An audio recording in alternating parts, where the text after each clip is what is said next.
Maraki ni umwe mu bavugishwa n'Imana bita ngo n'abavugishwa n'Imana bato bato, kuko ari mu bavugishijwe ibintu bikeya. Mu cegeranyo twakoze twaheruka gukora, twababwiye ivyo uwavugishwa n'Imana Yesaya yabarizwa mu bavugishwa n'Imana bakuru bakuru, kuko banditse ibintu vyinshi cane. Uwo mugwi yari Yesaya na Yeremiya na Ezekiyeli. Ariko Maraki ari kumwe n'aba ba Zekariya, ba Amosi, ba Zefaniya, ba Nahumu, ba Habakuki, ba Mika, ba Yona, ba Obadiya n'abandi. Abo bari mu mugwi w'abavugishwa n'Imana bita ngo n'abavugishwa n'Imana bato bato, kuko bavugishijwe ibintu bikeya. Ariko nubwo biruko, nubwo bavugishijwe ibintu bikeyi, bavugishijwe ibintu vy'ingirakamaro. Uyu munsi rero turiko turigishanya ivyo Maraki yavugishijwe, kuko hariho ababidusavye ko twokwiga kuri Maraki. Ico gitabo mubona muri Bibiliya yera ca Maraki, nivyo uwo nyene Maraki yeretswe. Niwe yeretswe ayo majambo ari muri co. Maraki ni izina risobanurwa ngo intumwa yanje. Ico gitabo nico gisozerera ibitabo vyose vyo mw'isezerano rya kera.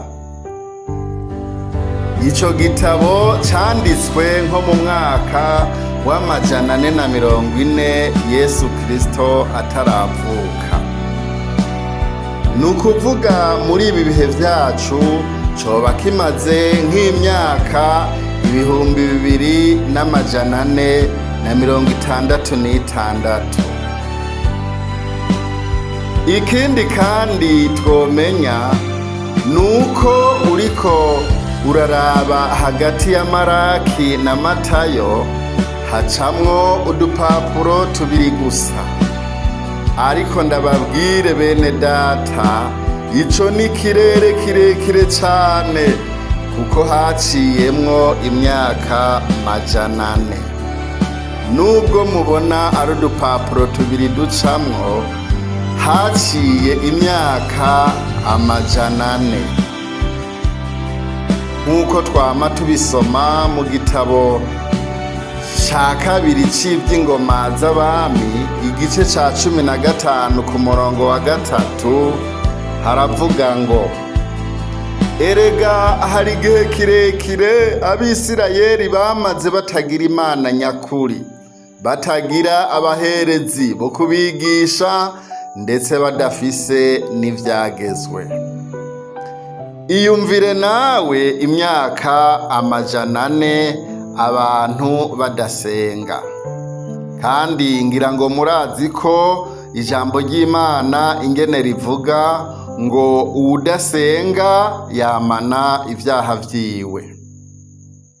Abo mu runganwe rwa Maraki bamaze gupfa bose, havutse abantu batazi Imana ico arico.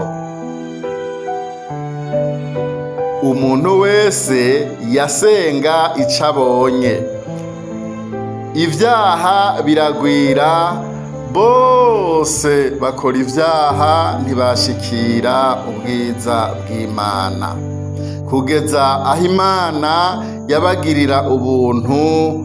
Nuko Yohana umubatizi araza atangura gusemerera mu bugaragwa bw'i Yudaya yigisha.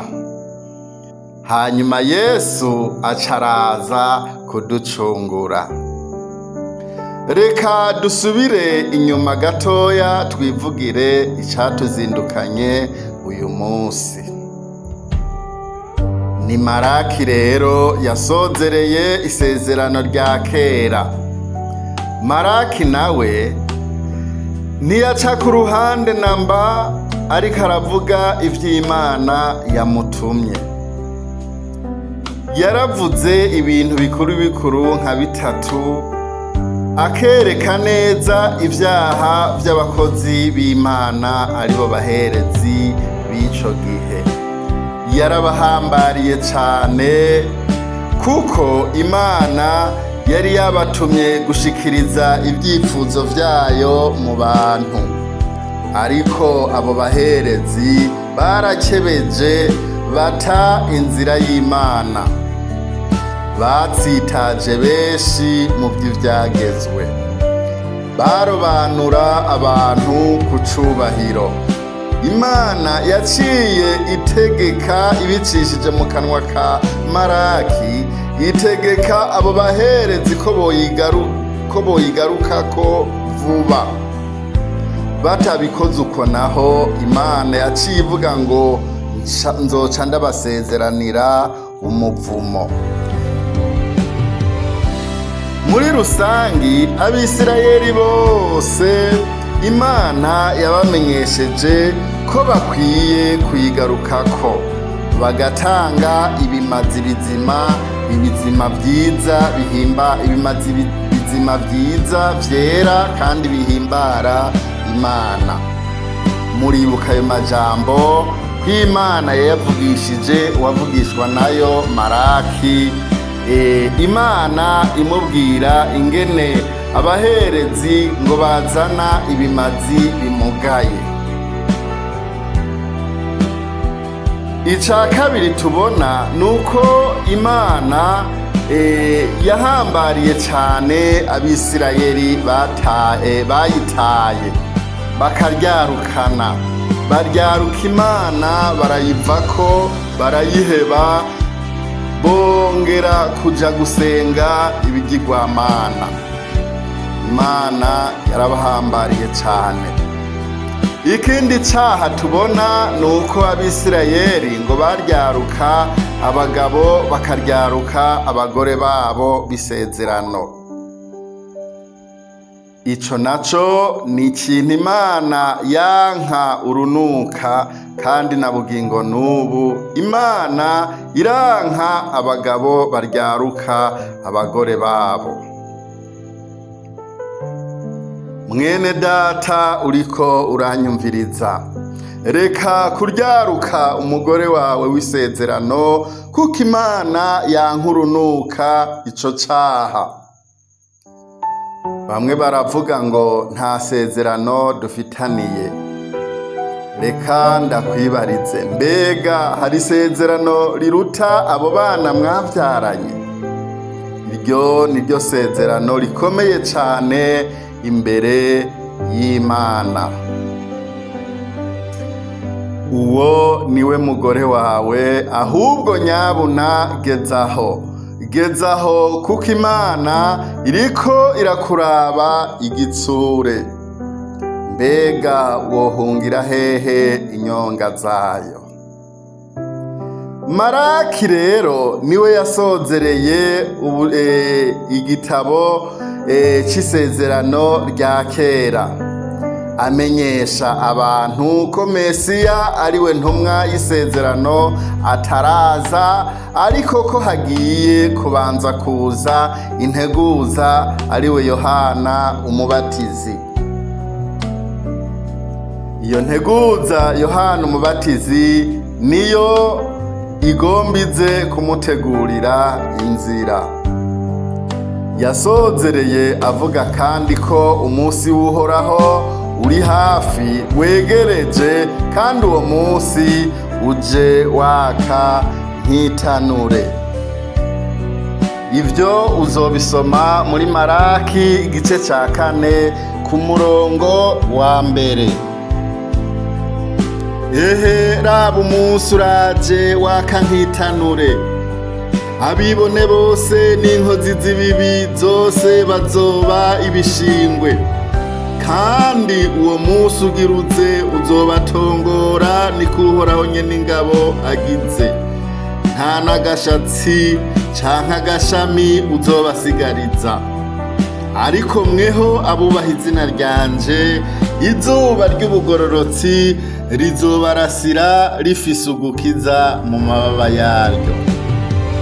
Maze muzosohoka mwikina amatavu nk'inyana zivuye mu ruhongore, kandi muzosiribanga abanyakibi. Bazoba umunyota munsi y'ibirenge vyanyu, munsi y'ibirenge vyanyu ku munsi nzoshinga, niko Uhoraho nyene ingabo agize. Amen.